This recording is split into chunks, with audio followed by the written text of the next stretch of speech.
नमस्कार, आदाब। Crime petrol dial 100 में आप सबका स्वागत है। शादी एक ऐसा रिश्ता है जो जन्म से नहीं बल्कि तकदीर के साथ जुड़ता है और हर रिश्ते से अलग होता है। समय के साथ साथ ये रिश्ता गहराता भी है। फिर चाहे शादी कितनी भी नई या पुरानी क्यों ना हो, उसे बरकरार रखने के लिए कई चुनौतियों का सामना करना पड़ता है। और जब कोई इन चुनौतियों से पीछे हटता है तो कभी कभी अपराध की ऐसी चिंगारी फूटती है कि पूरा का पूरा परिवार झुलस जाता है। क्या सिर्फ प्यार काफी होता है एक शादी को सफल बनाने के लिए?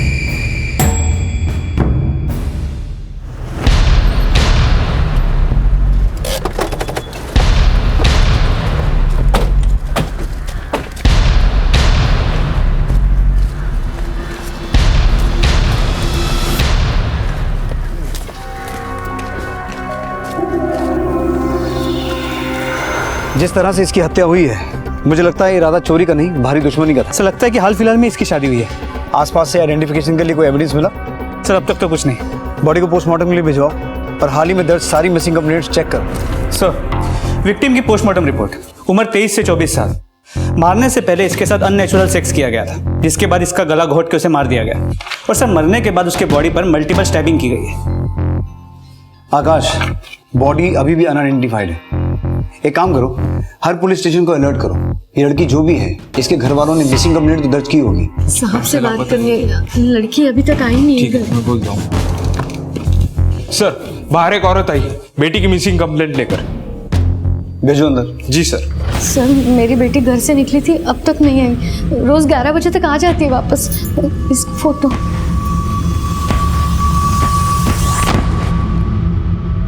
बाहर जा रही हो प्रिया? कुछ खा के तो जा। नहीं माँ, मेरा बिल्कुल मूड नहीं है, मैं आके खाती हूँ। अरे क्या हुआ, इतनी हड़बड़ी क्यों? मूड क्यों खराब है तेरा? कुछ नहीं हुआ है माँ, मैं आके बात करती हूँ। सुमन जी, थोड़ी देर इंतजार कीजिए, आपकी बेटी आ जाएगी। सर जब वो निकली तब थोड़ी टेंशन में थी, हड़बड़ी में निकली। उसके साथ अगर कुछ हो जाता है तो? मतलब आप इतनी श्योर कैसे हैं कि उसके साथ कुछ हो ही जाएगा? आपको कुछ डाउट है, किसी पे कुछ शक है? नहीं, मतलब इतनी देर तक वो घर से बाहर नहीं रहती है ना कभी, और उसका फोन भी स्विच ऑफ आ रहा है। देखिए सुमन जी, आपकी बेटी बड़ी हो चुकी है, अपनी मर्जी से कहीं भी आ जा सकती है। और अभी मुश्किल से 4 घंटे भी नहीं हुए हैं, कम से कम 24 घंटे तो इंतजार कीजिए। उससे पहले तो हम भी केस नहीं ले सकते। सर जो बॉडी हमें मिली थी पास के पुलिस स्टेशन में दर्ज मिसिंग कंप्लेंट से मैच हुई है। इमीडिएटली फैमिली को बुला के बॉडी की शिनाख्त करवाओ। जी सर।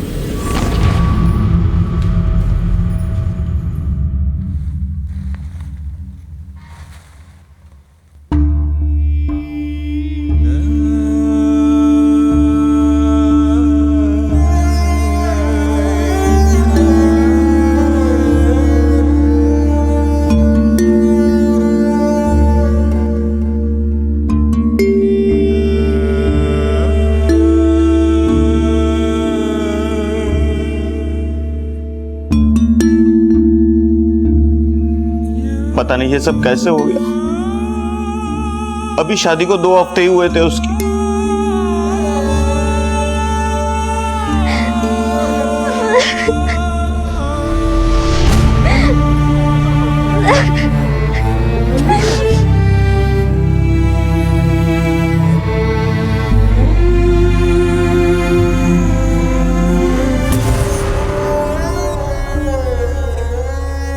सब कुछ तो ठीक चल रहा था, पता नहीं किसने ऐसा किया, क्यों किया।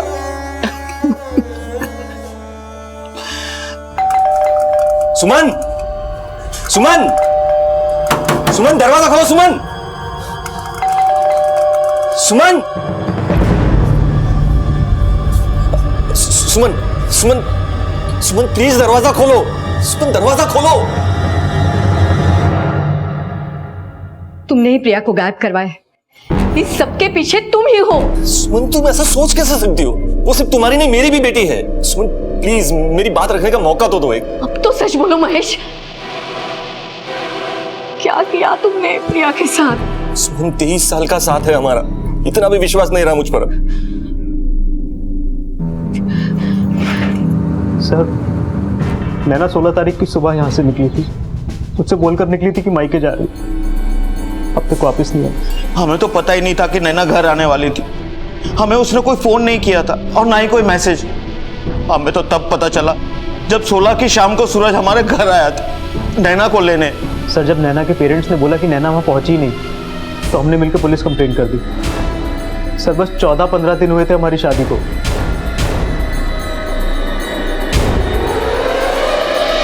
पता नहीं सर ये सब कैसे हो गया, किसने किया, और मेरी नैना तो। सर नैना के कॉल रिकॉर्ड्स और उसके फोन लोकेशन रिकॉर्ड। सर इसमें एक बात सरप्राइजिंग है, नैना के फोन लोकेशन रिकॉर्ड के हिसाब से और जैसा सूरज ने भी हमसे कहा था, नैना सूरज के घर से दोपहर 11 बजे निकली और करीब 12-12:15 बजे अपने माँ बाप के घर पे पहुंची। उसके बाद 3 बजे तक उसकी फोन की लोकेशन उसकी मायके की ही थी। जब उसका फोन स्विच ऑफ हुआ 3 बजे, तब भी फोन मायके में ही था। सर इसका मतलब उसके फोन स्विच ऑफ होने से 3-4 घंटे पहले तक वो अपने माँ बाप के साथ ही थी। मतलब निरंजन शर्मा और मोहिनी शर्मा दोनों झूठ बोल रहे हैं कि उनकी बेटी उनके घर आई नहीं।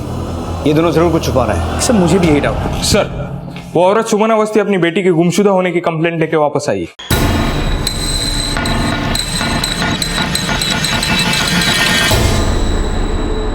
कल रात से उसकी बेटी घर नहीं लौटी और इस बात को अब 24 घंटे से भी ज्यादा समय हो चुका है सर। अंदर भेजो। जी सर। सर 24 घंटे के बाद आई हूँ, मेरी बेटी को कुछ हो ना जाए। आकाश इमीडिएटली इनकी कंप्लेंट लिखो। सर आप मेरे साथ आइए। बस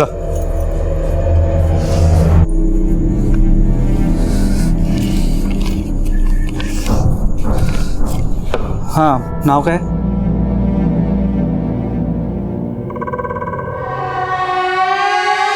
क्या हुआ?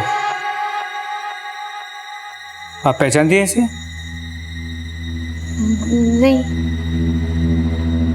अच्छा नाम क्या है?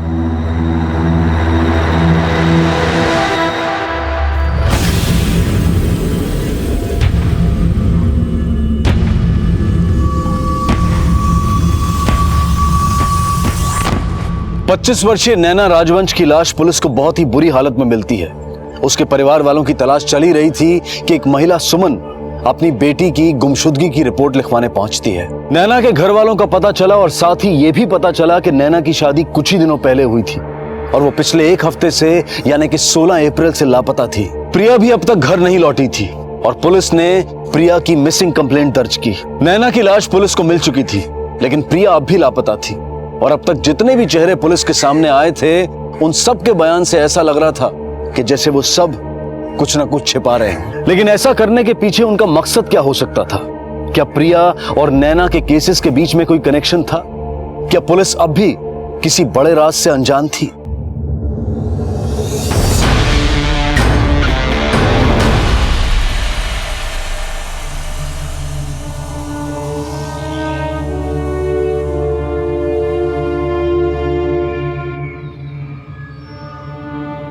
क्या सोच रही बेटा?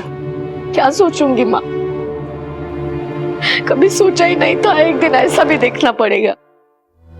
आखिर क्यों माँ? पता नहीं प्रिया कहाँ होगी, किस हालत में होगी। अगर वो यहाँ आती तो क्या हमें पता नहीं होता? अरे वो आती तो कम से कम एक बार फोन तो करती। अरे वो यहाँ पहुंची ही नहीं। अरे तो फिर कहाँ गई थी वो? सुबह सुबह कहकर निकली थी कि आप लोगों के यहाँ आ रही है, पर हमें तो उसकी लाश ही मिली ना। क्या वो इतने गिर चुके हैं माँ कि उन्होंने उस औरत को तो मार डाला ही, और साथ में अपनी बेटी को भी। कुछ भी हो जाए मुझे महेश पर पूरा भरोसा है। वो ऐसा कुछ नहीं कर सकता। वो मेरा खून है, मेरा बेटा है। बेटा देखना, हमारी प्रिया जल्दी वापस आ जाएगी और फिर तुम्हारे और महेश के बीच में सब ठीक हो जाएगा। तुम दोनों के बीच में सब ठीक तो था ना? सब ठीक था माँ, और 2 हफ्ते भी नहीं हुए थे हमारी शादी को, किस बात पे झगड़ा हो सकता है? काश हम दोनों के बीच सब कुछ ठीक होना मुमकिन होता। मुझे नहीं लगता हम दोनों के बीच में कुछ भी ठीक होगा माँ। मुझे बस प्रिया से मतलब है, प्रिया की चिंता है मुझे। कभी कभी तो समझ में ही नहीं आता, 23 साल से जिस आदमी को मैं जानती थी, क्या वो सच था? क्या उसका जो नया चेहरा सामने आया है वो सच? अगर तुझे लगता है कि जिस महेश को तू जानने लगी है वो सच है, तो फिर तूने पुलिस वालों के सामने क्यों नहीं कुछ बोला? इसलिए ना कि कहीं ना कहीं तुझे भी अंदर से वही लगता है जो मुझे लगता है। मुझे तो ये लगता है माँ,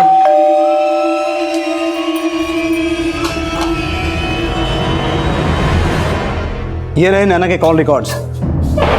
इनके हिसाब से दोपहर 12 बजे नैना आपके घर आई और उसके बाद उसका मोबाइल फोन 3 बजे आपके घर पर ही स्विच ऑफ हुआ। अब उसका मोबाइल खुद चल के तो नहीं आया होगा ना? सर अगर हमने कुछ किया होता तो हमें मिसिंग कंप्लेंट क्यों करते? बेटी थी नैना हमारी। नैना और उसके परिवार के बारे में मैं ज़्यादा कुछ तो नहीं जानता था। एक तो हमारी अरेंज मैरिज हुई थी और ऊपर से 2-3 हफ्तों का ही साथ था सर हमारा। पर हाँ सर, शादी के बाद मुझे ये ज़रूर लगा था कि नैना और उसके परिवार के बीच कुछ तो है जो ठीक नहीं है। नैना ने मुझे कभी इस बारे में कुछ नहीं बताया, पर सर मैं सच में मुझे नहीं लगता था कि उनके बीच का मनमुटाव नैना की मौत का कारण बन सकता है सर। सूरज की बातों से तो यही लगता है कि नैना का अपने माँ बाप के साथ रिश्ता ठीक नहीं था और नैना के फोन लोकेशन के हिसाब से उसके माँ बाप झूठ बोल रहे हैं। उसकी आखिरी लोकेशन अपने मायके में थी, वहीं चलकर तलाशी लेते हैं, कुछ ना कुछ जरूर हाथ लगेगा।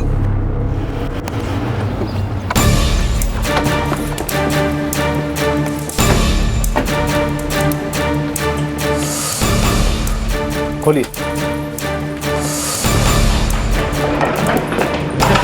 ऊपर चेक करो, एक आदमी चेक करो।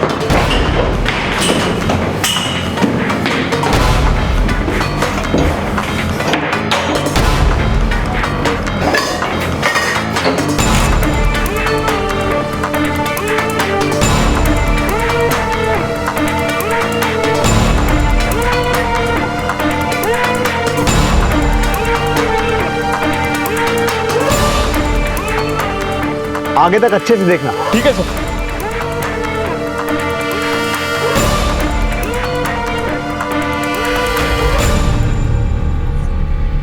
सर मोबाइल मिला।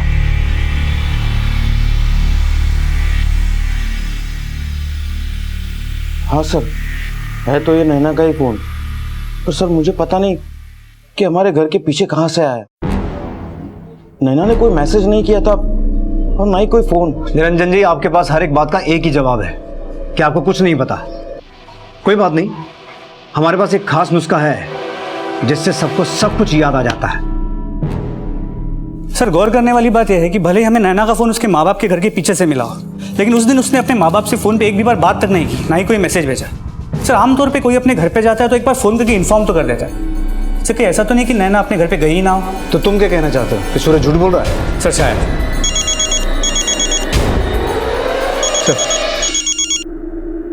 हाँ बोलो।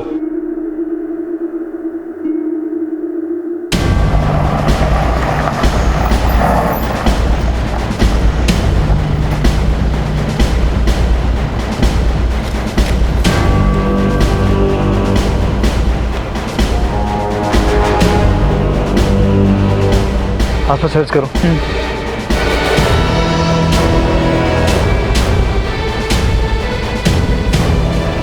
सर आसपास कहीं भी इस बॉडी का सर नहीं मिला। मुझे ये बॉडी 2 से 3 दिन पुरानी लगती है। सर वो सुमन अवस्थी अपनी बेटी प्रिया की मिसिंग कंप्लेंट लिखवाने भी 2-3 दिन पहले ही आई थी, पर जो उम्र उसने अपनी बेटी की बताई थी, इस लड़की की उम्र भी लगभग वही लग रही है। सर कहीं ये बॉडी प्रिया की तो नहीं? प्रिया के घर वालों को बुलाओ। नैना मर्डर केस को पुलिस अब तक सुलझा नहीं पाई थी कि एक और हत्याकांड उनके सामने आया। जिस लड़की की लाश पुलिस को मिली थी उसकी पहचान होनी मुश्किल थी, क्योंकि क्राइम सीन से पुलिस को लाश का सर नहीं मिला था और ना ही लाश के पास कोई आइडेंटिफिकेशन के सुराग मिले थे। लेकिन क्या यह बॉडी वाकई प्रिया की थी? और अगर हां तो किसने मारा था उसे? और इसके पीछे आखिर था कौन? क्या सुमन का महेश को लेकर शक सच था? पर आखिर क्यों एक पिता अपनी बेटी को मारना चाहेगा?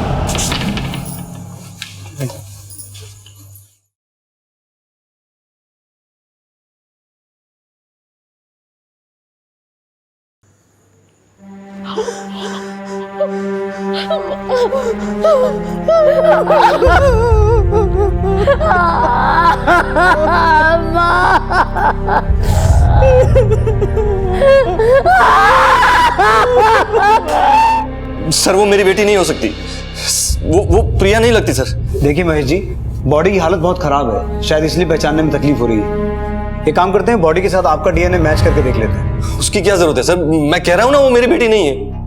अरे केस क्लोज करने के लिए आप किसी की भी बॉडी मेरी बेटी की बॉडी बनाकर दे देंगे क्या?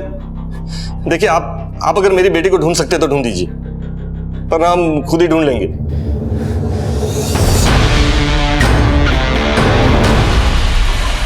सॉरी।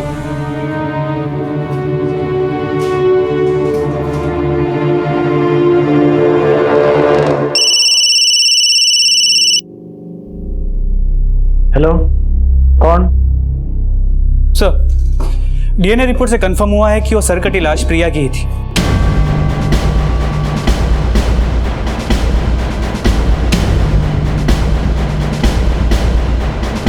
मैंने फैमिली को इन्फॉर्म कर दिया है। मर्डर को करीब 3 दिन हो गए। गर्दन को तलवार जैसी किसी धारदार हथियार से काटा गया है। महेश ने उस लड़की को तो मारा ही, पर अपनी बेटी का खून वो कैसे कर सकता है? किस औरत को मारा महेश ने? क्या है ये? कौन है ये लड़की? ये फोटो तुम्हें कहां से मिली? क्या फर्क पड़ता है फोटो कहां से मिली? अरे ये सब कुछ हो रहा है ना, उससे फर्क पड़ रहा है। इतने सालों से आंख बंद करके भरोसा करती रही मैं, और तुम, अरे क्या कमी थी हमारे रिश्ते में? सुमन मेरी बात सुनो, ये फोटो। मुझे कुछ नहीं सुनना है अब, बस। महेश के साथ मेरे बहुत झगड़े हुए, लेकिन एक बार भी महेश ने एक्सेप्ट नहीं किया कि वो फोटोग्राफ में वो खुद ही है। ये सब होने के बाद एक साथ रहना तो मुमकिन ही नहीं था। इसी वजह से वो लॉज में रहने लगी। महेश के साथ जो लड़की वो फोटोग्राफ में थी, वो वही लड़की है जिसकी फोटो मैंने फाइल में देखी थी। महेश और उस लड़की की वो फोटो आपके पास है? नहीं, महेश ने वो फोटोग्राफ चला दी। यही थी वो लड़की? जी हाँ, यही थी वो लड़की। लेकिन एक बात हमारी समझ में नहीं आई सुमन जी, महेश अपनी बेटी को क्यों मारेगा?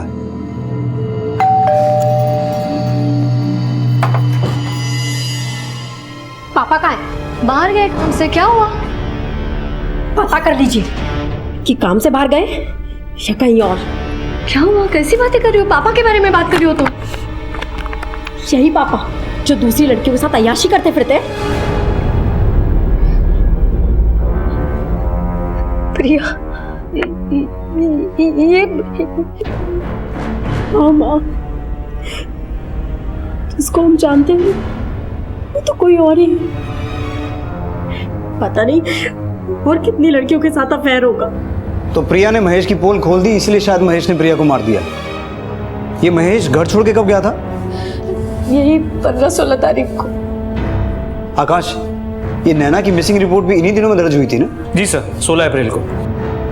एक बात बताइए सुमन जी, महेश और उस लड़की की फोटो आपकी बेटी प्रिया के पास कहां से आई? मुझे नहीं पता सर। इस सुमन अवस्थी की बात पे विश्वास किया जा सकता है? बिल्कुल आकाश, एक माँ अपनी मरी हुई बेटी के बारे में झूठ क्यों बोलेगी? और जो बाकी की बची हुई बातें हैं वो हमें प्रिया का बाप महेश बताएगा।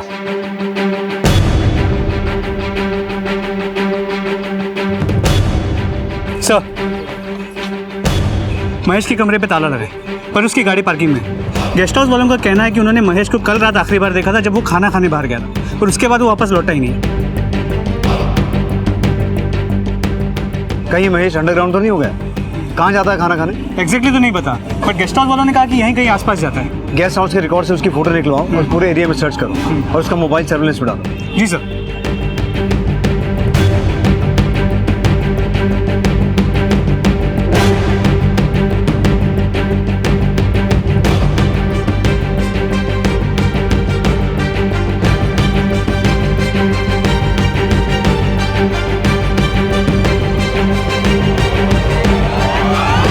अमन सर, ये देखो, यहाँ जरूर कुछ हुआ है। फोरेंसिक टीम को इन्फॉर्म करो। सर।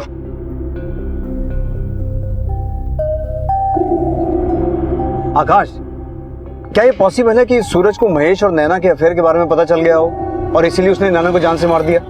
लेकिन सर, हमें नैना का फोन उसके माँ बाप के घर से मिला और उसकी फोन की आखिरी लोकेशन भी उसके मायके की ही थी। पर यह भी तो हो सकता है कि ये सब हमें गुमराह करने के लिए किया गया हो। वो फोन सूरज ने ही नैना के मायके में फेंक दिया हो। सर पॉसिबिलिटी तो ये भी है कि नैना अपने पति से झूठ बोल के महेश से मिलने गई और अपने एफआईआर को दबाने के लिए महेश ने ही नैना को मार दिया। पॉसिबल है, पर यह भी तो हो सकता है कि उस रोज जब वो महेश से मिलने निकली तो सूरज ने उन दोनों को एक साथ देख लिया हो और उसके बाद पहले उसने नैना को मारा और अब शायद महेश के साथ भी वही कुछ किया हो।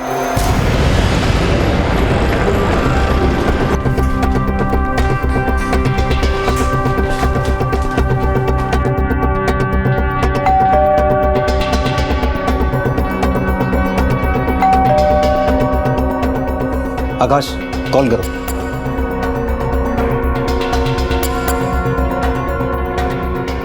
Sir phone switch off.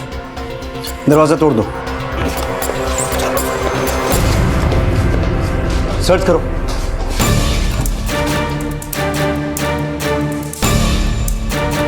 Sir कोई नहीं मिला। सर अंदर कोई नहीं है। आकाश, इस सूरज को ट्रेस करो। इसका मोबाइल फोन, सिम कार्ड, सब कुछ ट्रेस करो। मुझे हर हालत में सूरज चाहिए। मुझे लगता है इस सबके पीछे सूरज का ही हाथ है। इसलिए नैना को मारने के बाद और महेश को गायब करने के बाद ये खुद भी गायब हो गया। हेलो, क्या?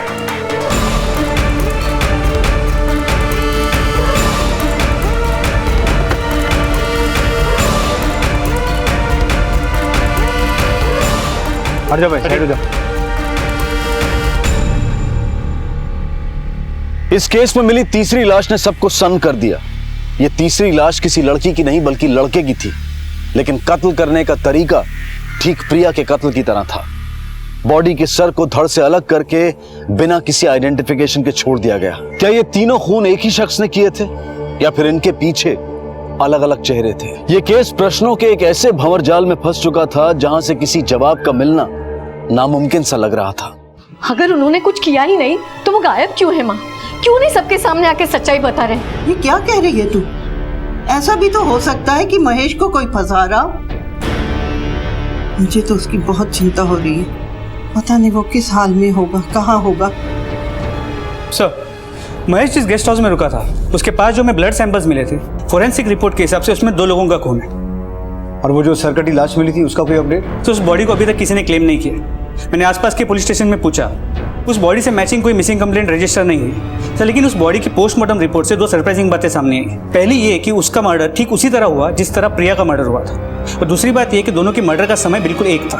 प्रिया महेश की बेटी थी और महेश का अफेयर नैना के साथ था, और प्रिया और इस लड़के की मौत में काफी सिमिलैरिटीज हैं। आकाश, नैना और प्रिया से रिलेटेड जितने भी लोग हैं सबको मुर्दा कर बुला, शायद कोई कनेक्शन समझ में आएगा। सर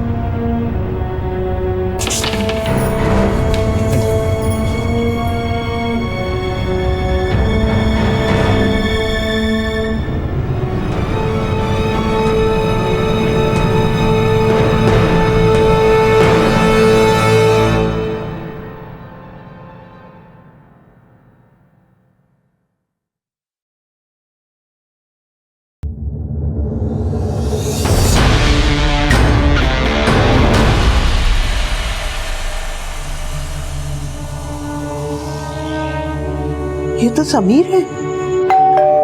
आ रही हूँ।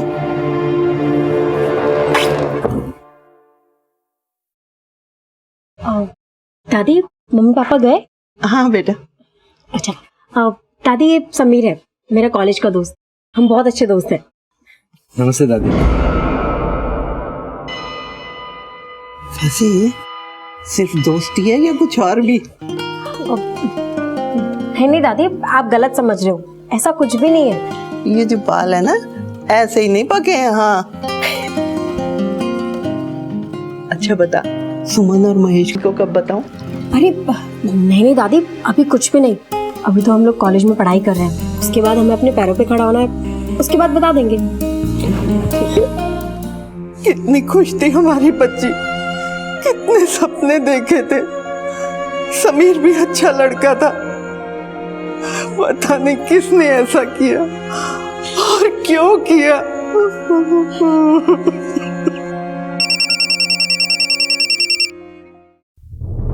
हेलो,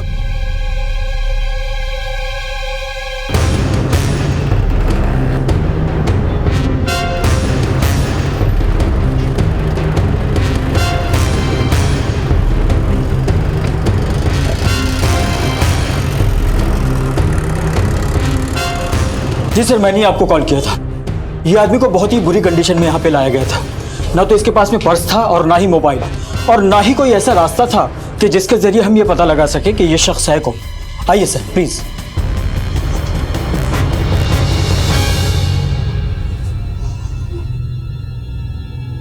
सर उस आदमी को पहले कभी नहीं देखा मैंने। तो फिर उसने आपके ऊपर अटैक क्यों किया? पता नहीं सर, बस अचानक पीछे से हमला किया, और क्या मकसद था उसका मुझे नहीं पता सर। महेश जी, आपकी और नैना की फोटो के बारे में पता चला जो आपकी बेटी प्रिया के हाथ लगी थी। सर उस फोटो के बारे में मुझे कुछ नहीं पता। वो फोटो में वो लड़की कौन है वो भी मैं नहीं जानता। मेरा विश्वास कीजिए सर, मैंने अपनी पत्नी को कभी धोखा नहीं दिया। सर वो नैना नाम ही मैंने पहली बार सुना है। समीर को जानते हैं आप? प्रिया का बॉयफ्रेंड। देखा था उन दोनों को एक बार साथ में।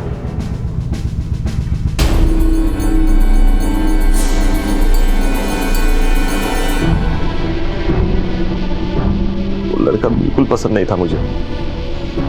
ऐसे लड़के के साथ कोई फ्यूचर कैसे प्लान कर सकता है? सर मैं प्रिया के लव मैरिज करने के खिलाफ नहीं था, बस इतना चाहता था कि उसकी जिंदगी में जो भी लड़का है वो अच्छा हो, पढ़ा लिखा हो। एक बाप होने के नाते लड़की के बारे में इतना भी नहीं सोच सकता। मैं सच बोल रहा हूँ सर, मैंने अपनी बेटी को नहीं मारा, उस लड़के को भी नहीं मारा मैंने। महेश जी, आप उस आदमी का स्केच बनवा सकते हैं जिसने आपके ऊपर अटैक किया था? सर कोशिश कर सकता हूँ, बराबर देखा नहीं था मैंने उसे। सर मैंने नैना और महेश के पिछले 1 साल के कॉल रिकॉर्ड्स और लोकेशन डिटेल को खंगाला।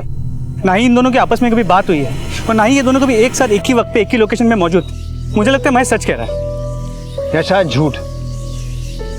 हो सकता है महेश के ऊपर ये अटैक हुआ ही ना हो। ये सब इसने जानबूझ के किया ताकि अपना अकाउंट क्लीन कर सके।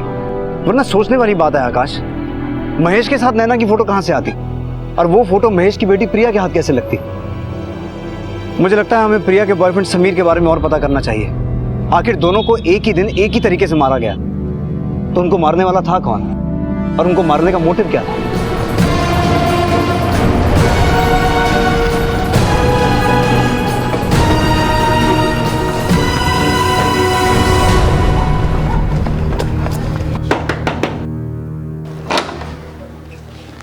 जी आप विश्वजीत कदम? जी। Sameer Karande, Saint rocks college का स्टूडेंट, आपके यहाँ किराएदार था? जी, पर काफी दिनों से दिखा नहीं, शायद छुट्टियों में घर गया होगा। जी नहीं, उसकी सरकटी लाश मिली है हमें। क्या क्या? और उसी सिलसिले में हमें उसके कमरे की तलाशी लेनी है। जी जी जी जरूर, मैं चाबी लेके आता हूँ।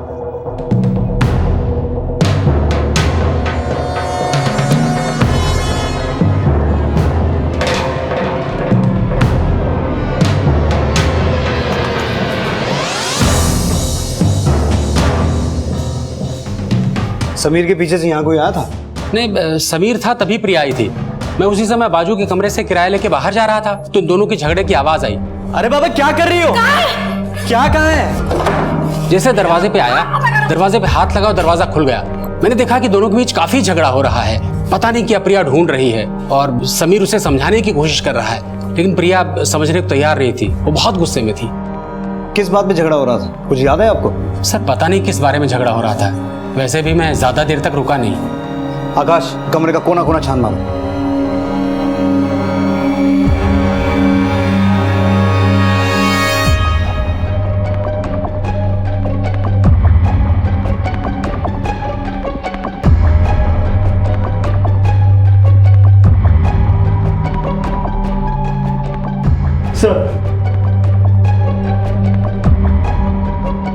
सर, समीर का लैपटॉप लॉक्ड है। टेक्निकल सपोर्ट से किसी को बुलाना पड़ेगा। Do it as soon as possible. Sir.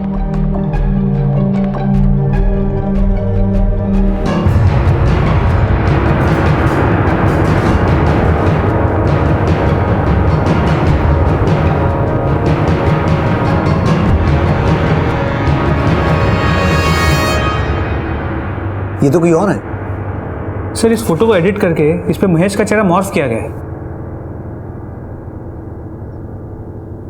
प्रिया के घर वालों से बात करनी पड़ेगी। मुझे तो पहले ही पता था कि मेरा बेटा ऐसा कुछ नहीं कर सकता, उसे फंसाया गया है। आप जानती है इसे? आप पहचानती हैं? सुमन जी, आपकी बेटी प्रिया और उसका बॉयफ्रेंड समीर इस सब तक क्यों गिरेंगे?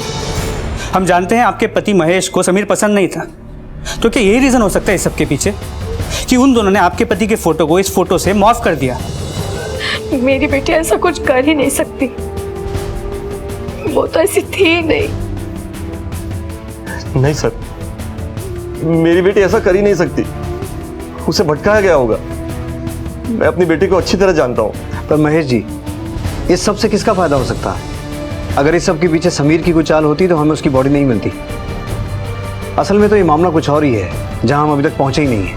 मुझे कुछ नहीं पता सर, मेरी तो ऐसी किसी से दुश्मनी भी नहीं थी कि कोई इतना बुरा चाहे मेरा। लेकिन जो भी हुआ, मैंने अपनी बेटी खो दी हमेशा के लिए। वो कभी वापस नहीं आ सकती। सर प्लीज, मेरी बेटी के साथ जिसने भी ऐसा किया है उसे छोड़ना मत। ख्याल रखिए अपना। एक सेकंड सर, वो फोटो दिखाइए जरा।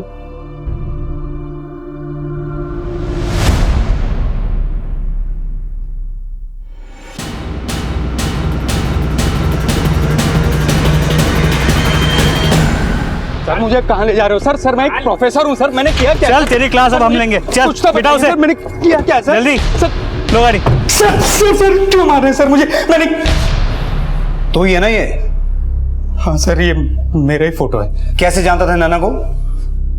सर वो ये वो ऐसा वैसा ऐसे लफ्जों का इस्तेमाल करना मना है यहाँ। सीधा मुद्दे पे आ, सच सच बोल, कैसे मिली नैना? बोल।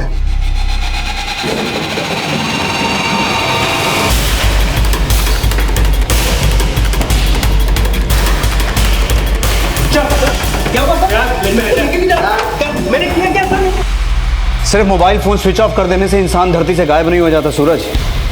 और भी तरीके होते हैं मुजरिम को पकड़ने के।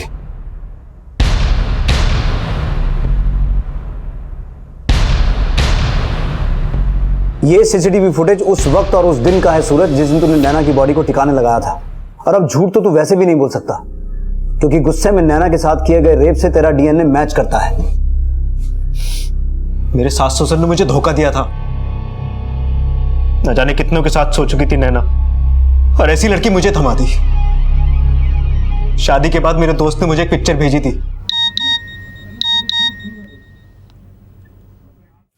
नैना खाना लगा दो।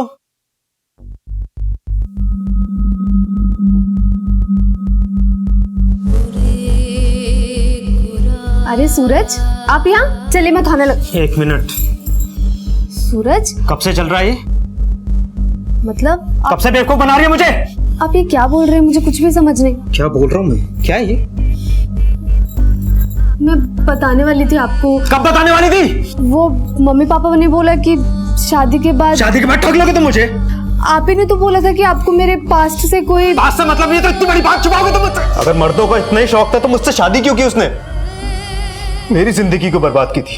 काश तूने उसे एक बार अपनी बात कहने का मौका दिया होता सूरज। उस बेचारी के साथ तो खुद इतना गलत हुआ था। ये सब उससे जबरदस्ती करवाया गया था, जिसकी वजह से उसकी जिंदगी लगभग खत्म हो गई थी। और तुझमें तो वो एक उम्मीद देखती थी, अपना कल देखती थी, अपना भविष्य देखती थी। और तूने क्या किया उसके साथ? एक लाचार लड़की का रेप करके उसे जान से मार दिया। क्या आप क्या कह रहे हैं सर? किसने किया उसके साथ ये सब?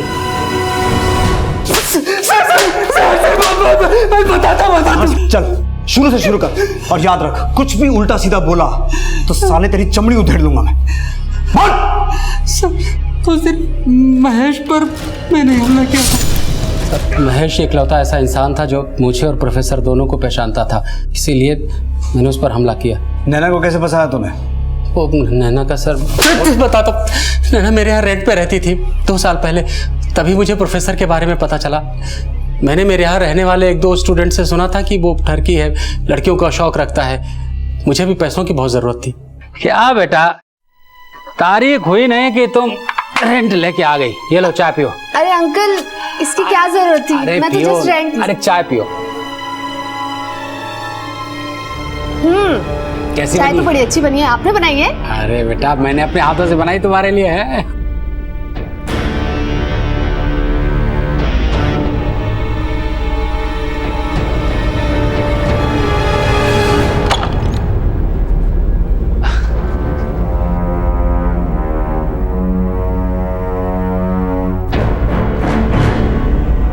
मुझे भी पैसे कमाने का एक अच्छा रास्ता मिल गया था।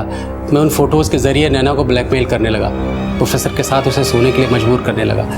बस मैंने एक गलती कर दी थी। मुझे याद नहीं मैंने कब नशे में समीर को फ़ोटो दिखा दिए, फिर उसने उसको कॉपी करके पता नहीं कब एडिट करके प्रिया को दिखा दिया। वो प्रिया के बाप से बहुत गुस्सा था क्योंकि वो प्रिया और उसके बीच में आ रहा था, जिसके बाद उसने उन फोटोज़ को और भी लोगों को दिखाया। उसी बीच एक दिन प्रिया प्रिया क्या कर रही हो? अरे बाबा हुआ क्या? अरे बाबा क्या कर रही हो? क्या कहा है? तुमने मेरे पापा की फोटो एडिट की उस लड़की के साथ? देखो मैंने सारे फोटोज तुम्हारे लैपटॉप में देख लिए। मुझे सच सच बताओ कि तुमने वो फोटोज किस किस को दिए? प्रिया ये सब कुछ मैंने हमारे लिए किया है यार। मैंने सोचा कि पापा कुछ दिन यहाँ से दूर चले जाएंगे तो हमारी शादी आराम से हो जाएगी। तुम ऐसा कैसे कर सकते हो? उस फोटो में अमृतसर थे और वो लड़की। बात एक मुंह से निकलती है तो फैलती जाती है। तो प्रिया को भी सब कुछ पता था, इसलिए मुझे उन दोनों को मारने की जरूरत पड़ी।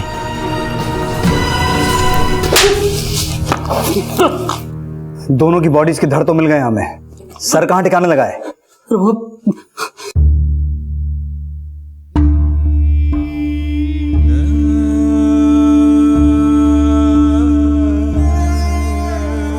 रिश्ते केवल प्यार से नहीं बल्कि विश्वास और धैर्य से पनपते हैं, और इसी विश्वास और धैर्य की कमी ने 2 शादियों में एक अपराध को जन्म दिया और सब कुछ जलाकर खाक कर दिया। गुस्से में आकर लिए गए फैसले कभी भी सही नतीजे पर नहीं पहुंचते, क्योंकि उसके बाद या तो हम कुछ गलत कर बैठते हैं या फिर कोई उसका गलत फायदा उठा लेता है और हम अपराध के शिकार बन जाते हैं।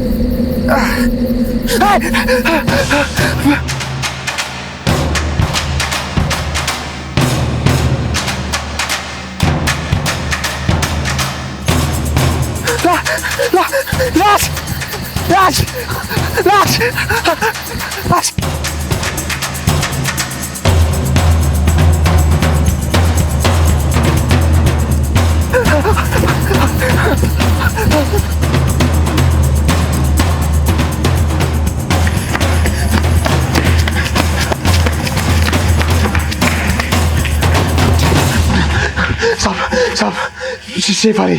शेफाली? कौन शेफाली? शेफाली की लाश पड़ी है साहब उधर।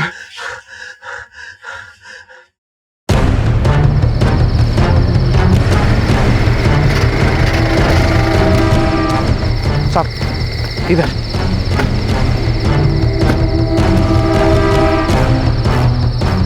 इधर आगे आगे।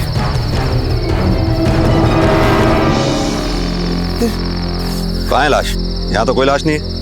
इधर ही देखा था साहब। एक काम करो, जरा आसपास देखो।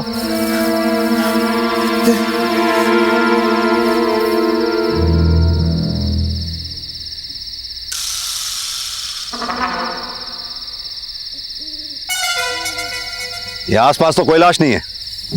तुझे अच्छी तरह से याद है तूने लाश यहीं देखी थी? हाँ साहब क्या सब अच्छे से नहीं देखा साहब। मतलब? साहब वो कुछ सोया हुआ रहेगा तो मुझे लगा कोई मर गया साहब। साहब वो क्या नशे में था ना साहब इसीलिए। पागल समझ रहा है मैं तू? साहब गलती हो गई साहब मुझे साहब। नाम क्या है तेरा? सादिक साहब। सादिक शेख। साहब आपका बहुत वक्त बर्बाद किया साहब, मुझे जाने दो साहब, गलती हो गई साहब मेरे। चल ठीक है जा। शुक्रिया साहब।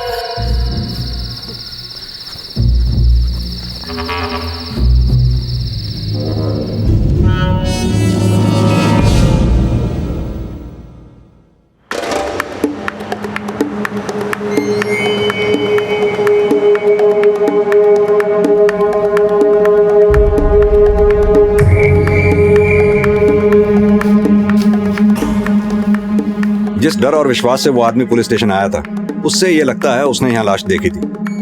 ये देखिए सर,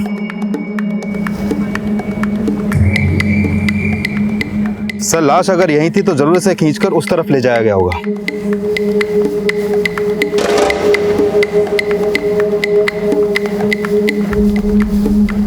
सर ब्लड ट्रेसेस तो नहीं दिख रहे, लेकिन हो सकता है कि मर्डर गला दबा के किया गया हो।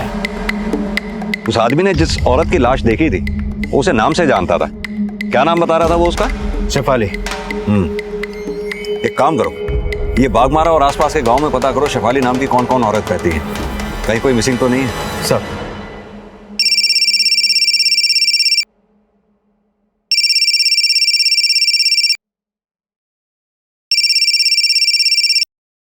हेलो,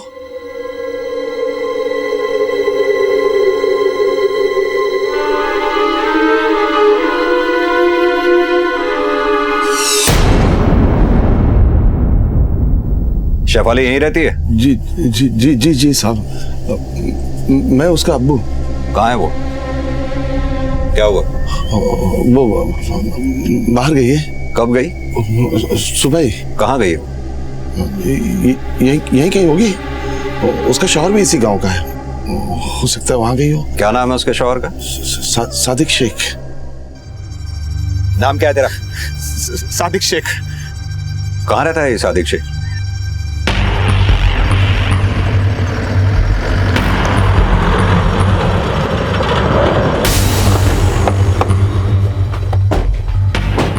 सादिक शेख कौन है? साहब मैं ही हूँ सादिक शेख। तुम्हारे अलावा सादिक नाम का कोई और दर्जी भी है इस गांव में क्या? इस गांव में तो यही अकेला पीस है।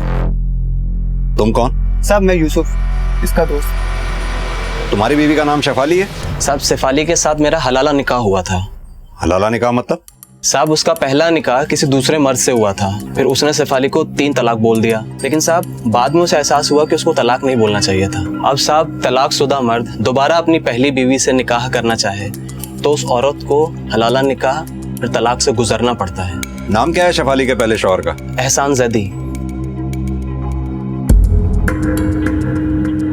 इस्लाम धर्म में पति अपनी पत्नी को 3 बार तलाक बोलने के बाद तलाक दे सकता है और वो उससे तब तक दोबारा शादी नहीं कर सकता जब तक उसकी तलाकशुदा बीवी किसी दूसरे मर्द के साथ निकाह हलाला के बाद दोबारा तलाक ना पाए। लेकिन क्या शेफाली का पति एहसान जैदी वाकई में शेफाली से दोबारा निकाह करना चाहता था? और क्या शेफाली की इसमें रजामंदी थी? लेकिन इन सवालों से ज्यादा अहम पुलिस के लिए यह जानना जरूरी था कि वो शख्स कौन था जो अपने आप को सादिक बता रहा था और शेफाली को मरा हुआ कह रहा था। पर जिस शेफाली का उसने जिक्र किया था, क्या वो वाकई जिंदा थी? साहब यही मेरी बेटी है शेफाली। एहसान से तलाक लेने के बाद सादिक से हलाला निकाह? हाँ साहब, ये सादिक से। शेफाली को बोलने दो। शेफाली बोलो बेटा। हाँ साहब, अब्बू सही बोल रहे। एहसान से तलाक लेने की कोई खास वजह? सब वो दारू पीकर मारपीट करता था, इसीलिए। कल रात तालाब पे गई थी तुम? नहीं साहब। साहब हम लोग जा सकते हैं? ठीक है। शेफाली चलो बेटा चलो। जिसे हम सादिक समझ रहे हैं, अगर वो सादिक नहीं तो फिर वो था कौन जो शेफाली की लाश देखने की बात कर रहा था? तेरा नाप खो गया था, लेकिन देख तेरे लिए एकदम नाप का सिला है। वो कैसे? तो एक बार हम किसी खातून को देख लें तो बिना इंची टिप के उसका नाप अपने जहन में छप जाता है। अच्छा, कपड़े सीते सीते तेरी नजर सुई और जबान कैंची हो गई है, लेकिन सिर्फ कैंची चलाता है या कुछ और भी? बस मेरे चाल ढाल पर ध्यान मत दे। घड़ी देख घड़ी, तेरा सवाल आता ही होगा। ये ले, बुर्का डालने में चलता हूँ।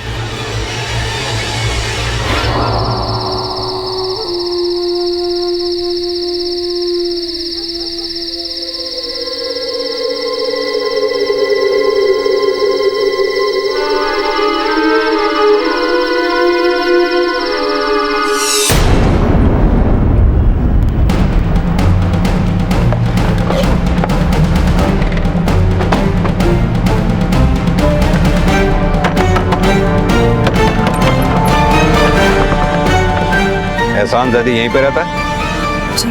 बुलाइए, उसे बात करनी है। या अल्लाह, वो घर पर नहीं है साहब। साहब, साहब क्या बात है साहब? कुछ तो बताइए साहब, क्या बात है? ये फोटो किसकी है? यही तो एहसान है साहब। ये एहसान है?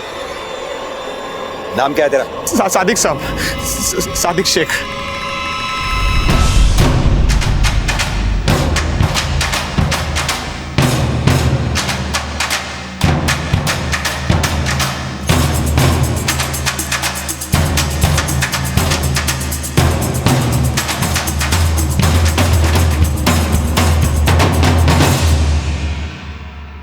पढ़ो।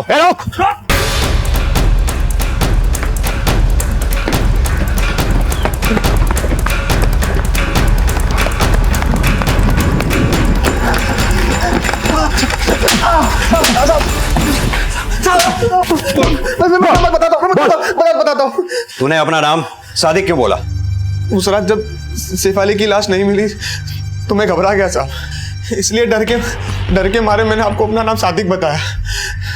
पर साहब मैंने सैफ अली की लाश देखी थी, वहीं पे थी। शेफाली कलम से मिलके गई अपने अम्मी अब्बू के साथ? क्या? हाँ साहब, मैं कल खुद शेफाली के अब्बू के घर गया था, तो उन्होंने मुझे घर में घुसने नहीं दिया। शेफाली तो बाहर बुलाओ। एहसान, जो बात करनी हमसे कर। हलाला करके 1 महीना हो गया, दोबारा निकाह नहीं करवाना है क्या? दोबारा उसको जहन्नुम में नहीं भेजना है। तो उसको घर में बिठा के जन्नत नसीब करवा दिया क्या? जबान संभाल के बात कर। 1 हफ्ते का वक्त देता हूँ मैं, वो शेफाली से दोबारा निकाह करवा दे, वरना तेरा कलमा पढ़वा दूंगा मैं। मुझे लग रहा है कि आप शेफाली से नहीं, उसकी छोटी बहन अफसाना से मिले होंगे। और साहब मैं आपको बोलता हूँ साहब, ये लोग बहुत खराब लोग हैं साहब। शेफाली से बहुत नफरत करते थे, हमारे निकाह के भी खिलाफ थे। अगर वो खिलाफ थे तो फिर तूने शेफाली को तलाक क्यों दिया? निकाह के बाद हमारी अनबन बहुत होने लगी थी, उसकी और मेरी अम्मी की भी नहीं बनती थी साहब। मेरी नौकरी भी नहीं लग रही थी, इसलिए शेफाली भी मुझसे नाराज थी। फिर एक दिन मैंने उसको झूठ बोल दिया कि कोलकाता में मुझे बड़ी नौकरी लगी है। एहसान, मुझे कब बुलाओगे कलकत्ता? शेफाली, वहाँ नए लोग हैं, नया शहर है, मुझे थोड़ा वक्त दो, ठीक है? और तुम्हें लेके जाऊंगा मेरे साथ। तब मैं पहली बार कोलकाता में नौकरी ढूंढने जा रहा था। बहुत जूते घिसने के बाद भी कोई मुझे नौकरी नहीं दे रहा था। ऊपर से उस शेफाली भी रोज फोन पे फोन किया करती थी कि मुझे कोलकाता कब बुला रहे हो। फिर साहब मैंने परेशान होकर फिर उसको बोल दिया।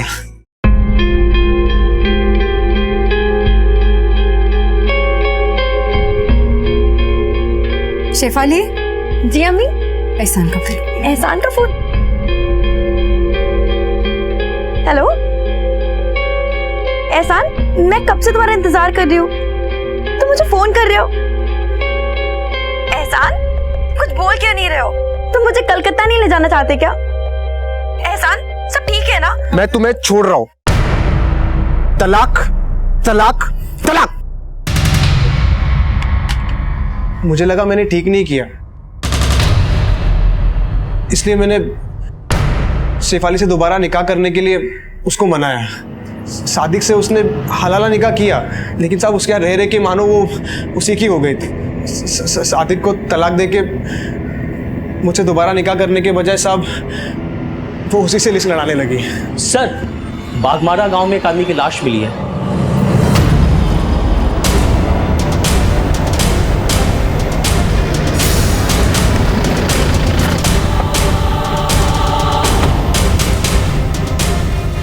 हटो सामने से, हटो।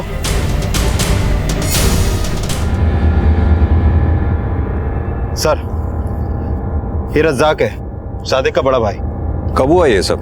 सब पता नहीं, कल शाम को तो निकला था ये। कहाँ के लिए? एक कस्टमर को कपड़े डिलीवर करने के लिए गया था। कौन कस्टमर? साहब जीनत, इसी गांव में रहती है। इसने कपड़े उसको डिलीवर किए थे। साहब रात भर मैं इसको खोजता रहा।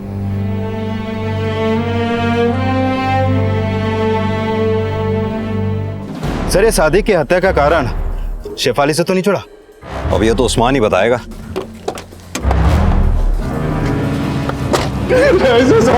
कौन बाहर नहीं?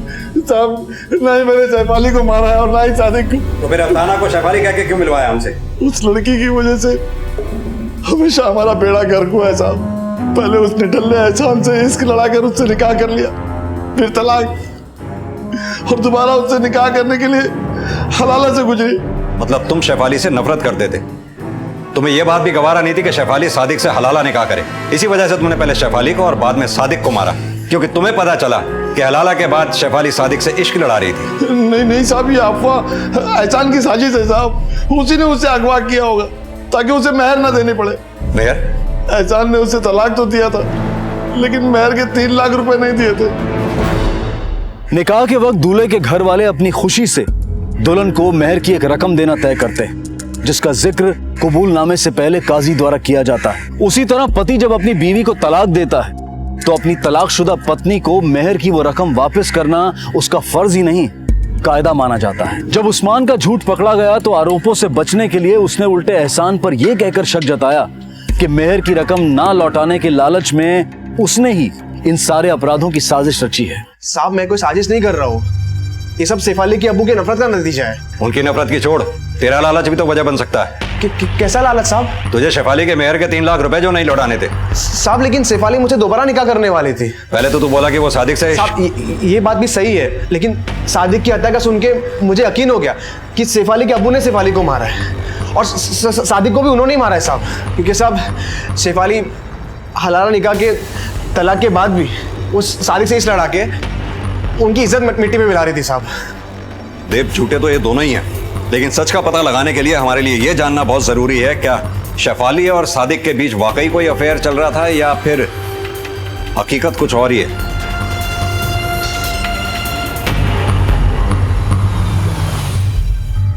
सब ये कहना सरासर गलत होगा कि सादिक और शेफाली के बीच में प्यार था। वो तो मजबूरी का रिश्ता निभा रहे थे साहब। कितने वक्त तक रही शेफाली यहाँ सादिक के साथ? साहब ये कोई 2 महीना 2.5 महीना, और जब से वो यहाँ से गई वो अपने अब्बू के यहाँ रही। साहब मुझे तो लगता है कि ये शेफाली के अब्बू और एहसान के रंजिश के चलते मेरा भाई हलाल हो गया है।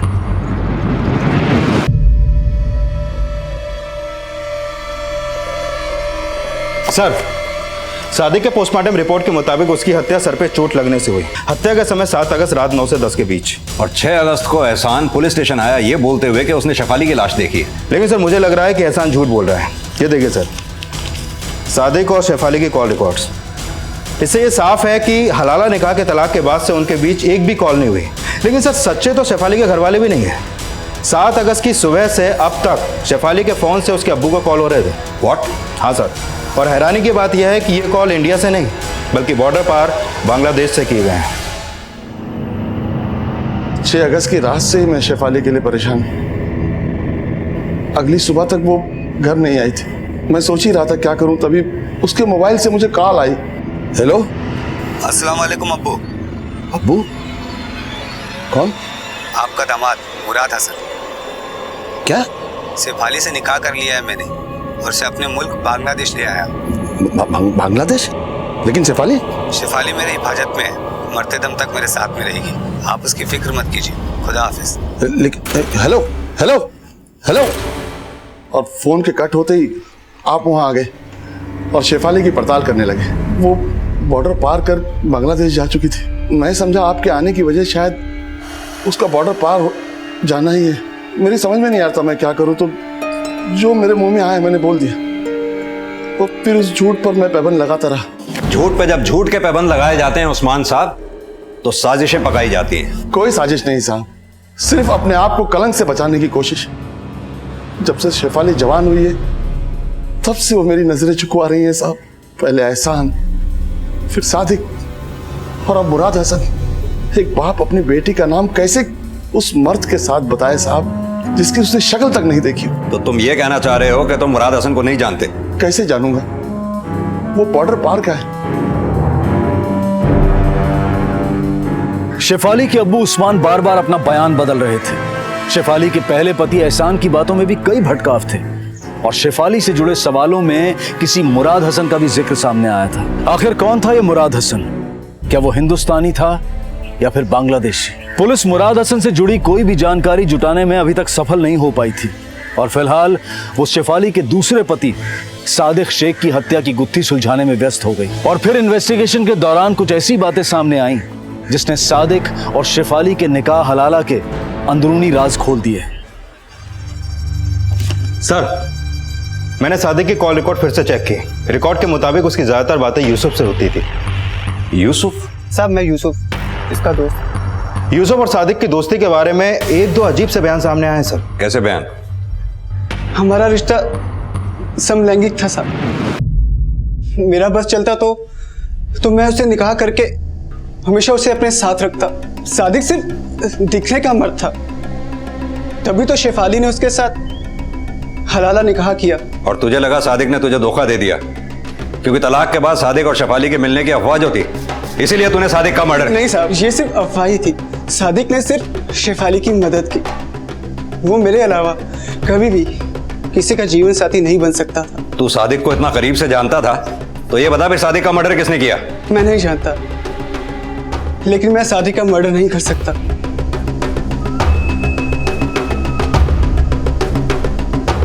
यूसुफ के बयान की पुष्टि के लिए पुलिस ने सादिक की हत्या वाली रात यूसुफ की एलिबाई चेक की।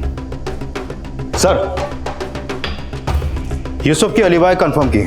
सादिक की हत्या वाली रात वो अपने दोस्तों के साथ पासे के गांव में छाव डांस देखने गया था। तो फिर यह भी सच होगा कि सादिक गे था।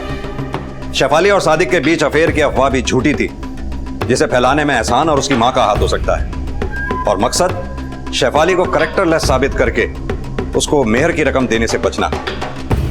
यह एहसान जितना जमीन के ऊपर है उतना जमीन के नीचे भी। उसका झूठ उसकी मां से ही पकड़ में आएगा। साहब, मेरे बेटे ने कोई झूठी अफवाह नहीं फैलाई। जो कुछ सच है वो मैंने अपने आंखों से देखा है साहब। क्या देखा? 1.5-2 महीने पहले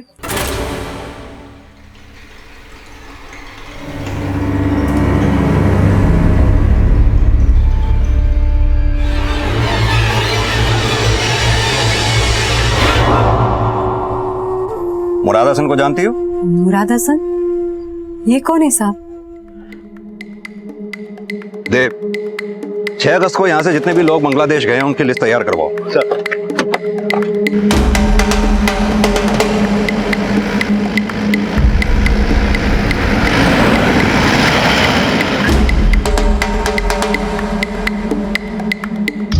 पुलिस अब शेफाली के बांग्लादेश में होने और मुराद हसन से जुड़े राज पता लगाने में जुट गई। शेफाली और मुराद के बॉर्डर पर होने के कानूनी दस्तावेजों के साथ साथ गैर कानूनी गतिविधियों के रहस्य भी जानने की कोशिश की गई।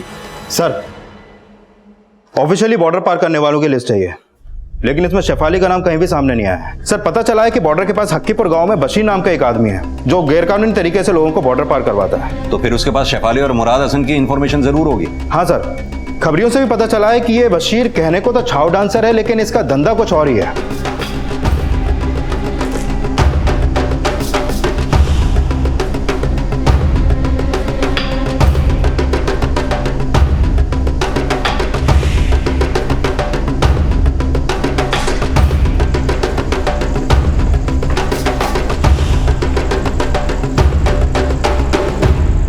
नहीं साहब, आपको किसी ने गलत इंफॉर्मेशन दिया है। मैं तो एक छोटा सा कलाकार हूँ। हाँ, कलाकार तो तू है। बिना वीजा के यहाँ के लोगों को बॉर्डर पार जो करवाता है। एक बात बता, 6 अगस्त को मुराद हसन और शेफाली को बॉर्डर पार कराया था तूने?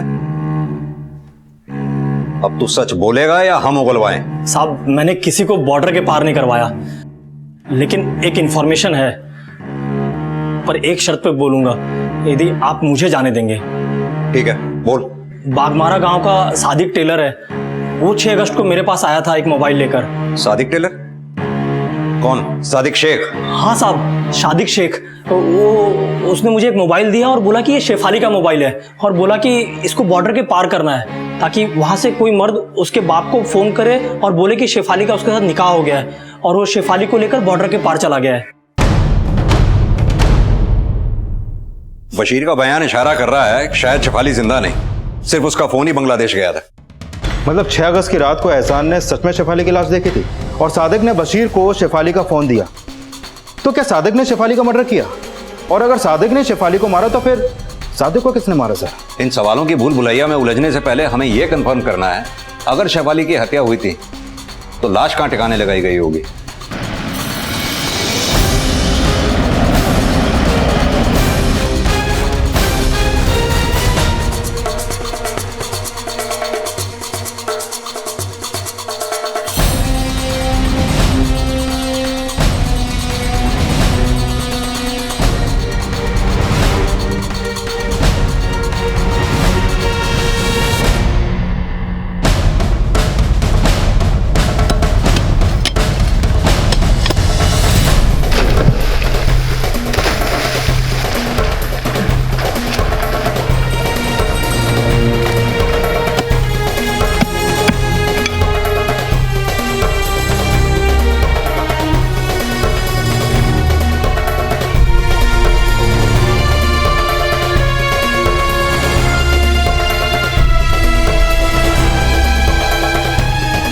सर। हाँ देव, बोलो।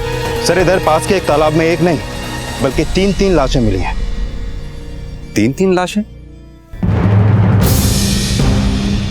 ये देखिए।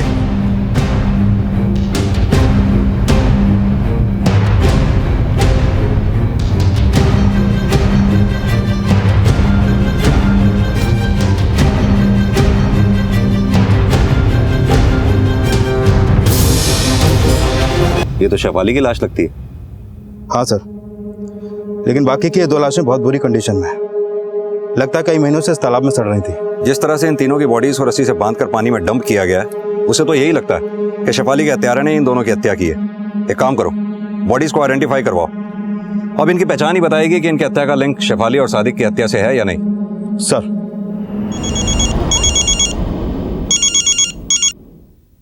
हेलो।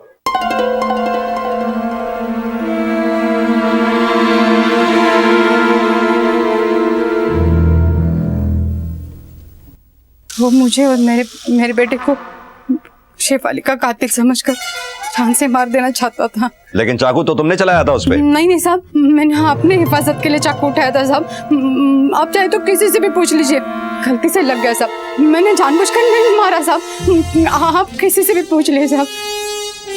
शायद उन दोनों औरतों का उनसे ताल्लुक हो ना हो, पर हमको लगता है कि शेफाली को दोनों माँ बेटे ने मारा है। सर, शेफाली के अलावा दोनों लाशें भी आइडेंटिफाई हो गई हैं। ये फरीदा, 9 महीने पहले इसका मिसिंग केस डाकपुर पुलिस थाने में दर्ज हुआ था, और ये तबस्सुम। सर, दोनों ही औरतों में एक चीज कॉमन थी, दोनों ही तलाकशुदा थी। तलाकशुदा तो शेफाली भी थी। इसका मतलब हत्यारा तलाकशुदा औरतों को टारगेट करता था। कहीं वो कोई सीरियल किलर तो नहीं? एक काम करो, फरीदा और तबस्सुम के रिश्तेदारों और इनके पहले पति से इनके पास्ट के बारे में पता करो। सर। पुलिस ने फरीदा और तबस्सुम के बारे में पता लगाया तो पता चला कि इन दोनों का भी हलाला निकाह सादिक शेख से ही हुआ था। बशीर का सादिक को लेकर बयान, फरीदा, तबस्सुम और शेफाली का सादिक से हलाला निकाह, और फिर तीनों औरतों की लाशें एक ही तरीके से एक ही तालाब में मिलना, इससे तो यही साफ होता है कि ये तीनों मर्डर सादिक ने किए हैं। लेकिन सर, ये मर्डर सादिक ने किए किस इरादे से? फिजिकल डिसेबिलिटी के कुछ लोग हीन भावना का शिकार हो जाते हैं। हो सकता है सादिक का उसकी कमजोरी को लेकर मजाक उड़ाया जाता हो जो सादिक से बर्दाश्त ना हुआ हो, और एक एक करके फरीदा, तबस्सुम और शेफाली उसकी हिंसा का शिकार हो गए हों। लेकिन सर, सादिक का मर्डर शेफाली के मर्डर के एक दिन बाद हुआ। हो सकता है सादिक का मर्डर शेफाली को चाहने वाले ने किया हो, जो सादिक से बदला लेना चाहता था। मैंने सादिक का चेहरा तो नहीं देखा, पर आप ही बताइए, वो सादिक के सिवा और कौन हो सकता है? एहसान की मां ने बोला था कि उसने शेफाली को तालाब पे किसी मर्द के साथ देखा था। पता करो, क्या वाकई कोई ऐसा है जिसका शेफाली के साथ अफेयर चल रहा था? सर, पुलिस अब ये राज जानने में जुट गई कि क्या शेफाली का वाकई किसी से अफेयर था, और पूछताछ की इस कड़ी में उस महिला से भी पूछताछ की गई जिसने सादिक को आखिरी बार देखा था, और उसके बयान ने पुलिस को एक नई लीड दी। कितने बजे होंगे उस वक्त जब सादिक आपके यहाँ कपड़े देने आया था? मेरे चाल ढाल पर ध्यान मत दे, घड़ी दे घड़ी।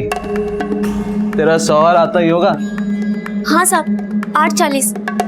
लेकिन हैरानी की बात यह है कि सादिक कभी खुद कपड़े देने नहीं आता था, हमेशा उसके भाईजान ही आते थे। हाँ साहब, सादिक कभी कपड़े डिलीवर करने नहीं जाता था, और उस दिन रज़ाक भाईजान ने उसे भेजा, और उसके जाने के 10 मिनट बाद ही दुकान उन्होंने बंद कर दी।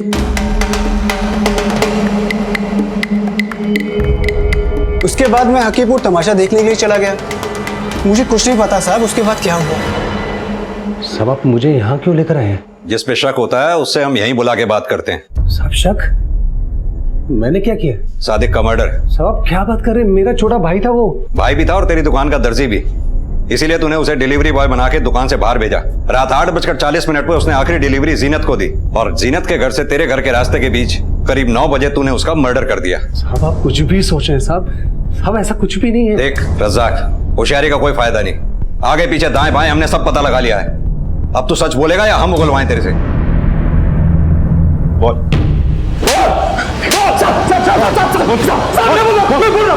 बड़ी शर्म आ रही होगी ना, जब दुनिया बोलती होगी वो तेरा भाई है। सर, मैंने उसका कभी बुरा नहीं चाहा। सब भाई होके उसने मुझे ब्लैकमेल किया। क्यों? साहब, उसे मेरे और शेफाली के रिश्ते के बारे में पता लग गया था। शेफाली मुझे प्यार करती थी, क्योंकि एहसान उसको कभी खुश नहीं रख पाया, और सादिक के साथ रहना तो उसकी मजबूरी थी।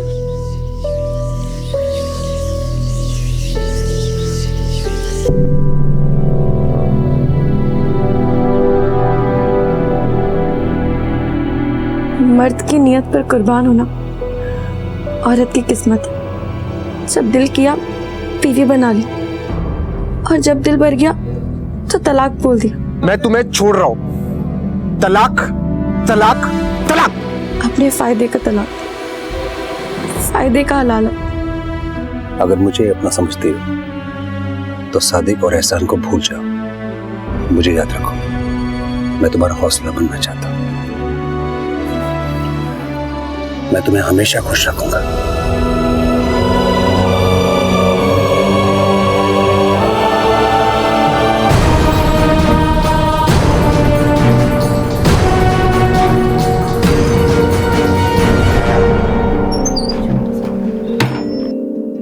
शाजिया मुझसे खफा थी, लेकिन साहब मैंने कभी शाजिया की परवाह नहीं की। सादिक और शेफाली के तलाक के बावजूद मैं उसे मिलता रहा, और साहब जब इस बात को सादिक ने जाना तो उसने मुझे ब्लैकमेल करना शुरू कर दिया।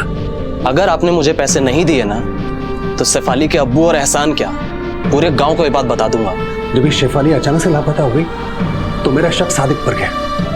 सर मैं सबके सामने बात नहीं कर सकता था, इसलिए मैंने उसको जानबूझ के दूर भेजा।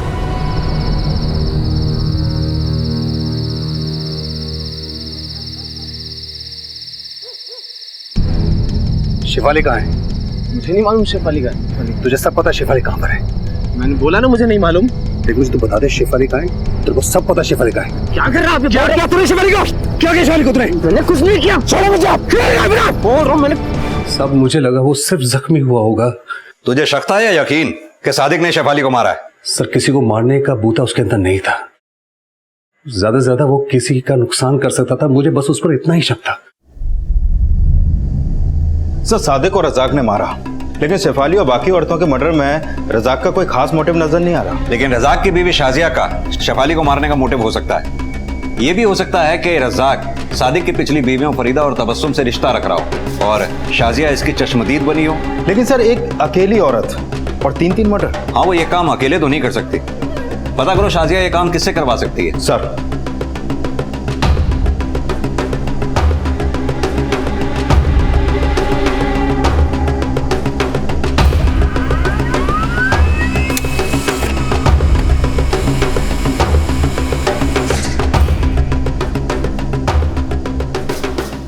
सर शाजिया का बैकग्राउंड चेक किया तो पता चला कि वो हक्कीपुर गांव की है और बशीर उसका मुंह बोला भाई है। इसका मतलब बशीर शाजिया की पढ़ाई बोल रहा था। हाँ मैं नफरत करती थी शेफाली से, लेकिन मैंने उसे नहीं मरवाया साहब। झूठ मत बोलो, हमें सब पता है। किससे मर्डर करवाया था? बशीर से? साहब मैं मानता हूँ कि शाजिया मेरी बहन जैसी है, लेकिन उसने मुझे कभी किसी को मारने को नहीं बोला। लगता है तो पिटे बिना नहीं मानेगा। देव साहब मैं सच बोल रहा हूँ साहब, मैंने कुछ नहीं किया साहब। अब ये पिटाई तेरे कबूलनामे पे ही रुकेगी। नहीं साहब।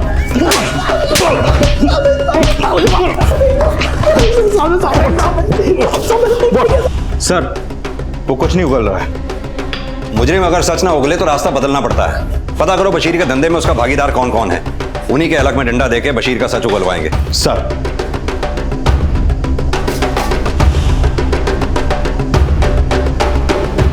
बशीर का एक छोटा भाई अशफाक जो बॉर्डर के उस पार इलीगल तरीके से लोगों को बॉर्डर पार करवाता है। बॉर्डर गार्ड का कहना है कि 6 अगस्त की रात यानी कि शेफाली के मर्डर वाली रात के बाद उसे बांग्लादेश के एक टीकामल गांव में देखा गया किसी को फोन करते हुए, और अभी वो अपने गांव वापस आया हुआ है।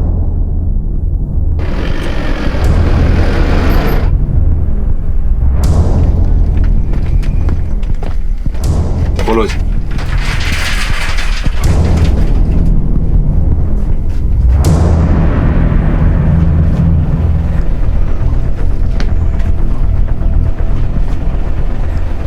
सर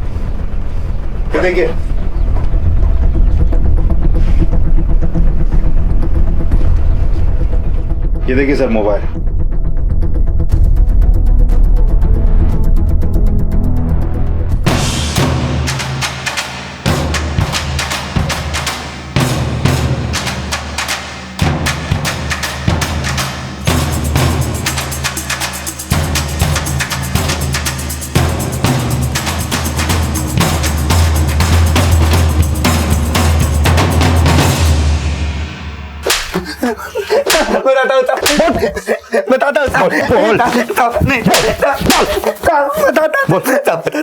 ये शेफाली का फोन तेरे पास कैसे आया?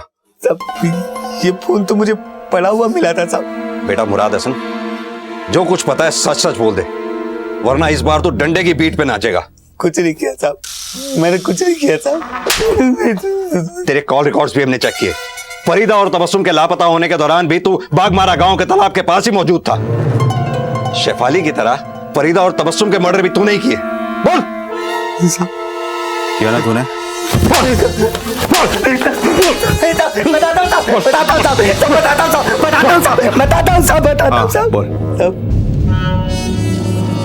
मैं मुराद हसन बनकर शेफाली के अब्बू को कॉल करता था साहब। अस्सलाम वालेकुम अब्बू। अब्बू कौन? आपका दामाद मुराद हसन। क्या? शेफाली से निकाह कर लिया है मैंने और से अपने मुल्क बांग्लादेश ले आया हूँ। तो तू मानता है फरीदा और तबस्सुम की तरह शेफाली को भी तू नहीं? शेफाली को नहीं साहब, शेफाली को नहीं, मैं सिर्फ फरीदा और तबस्सुम को मारा। फरीदा और तबस्सुम को क्यों मारा तूने? क्योंकि वो दोनों मुझसे इश्क करने लगी थी।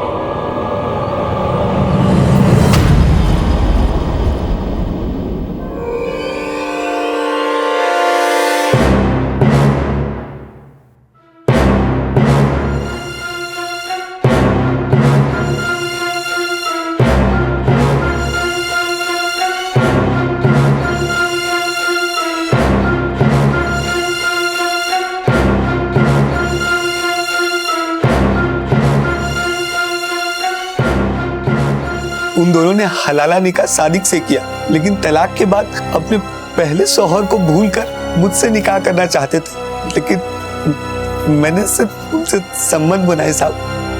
वो दोनों मेरे गले ना पड़ जाए इसलिए चांद से मारकर तालाब में फेंक दिया साहब। शेफाली को तूने नहीं तो फिर किसने मारा?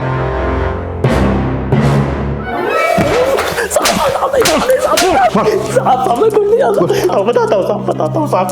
कुछ महीनों पहले मैं शाजिया बाजी के घर गया था साहब। वहाँ मैंने पहली बार शेफाली को देखा था। उसे देखते ही मैं उस पर फिदा हो गया था। फिर मुझे पता चला कि सादिक से उसका तलाक हो गया है। फिर मैंने चांस मारना चाहा साहब।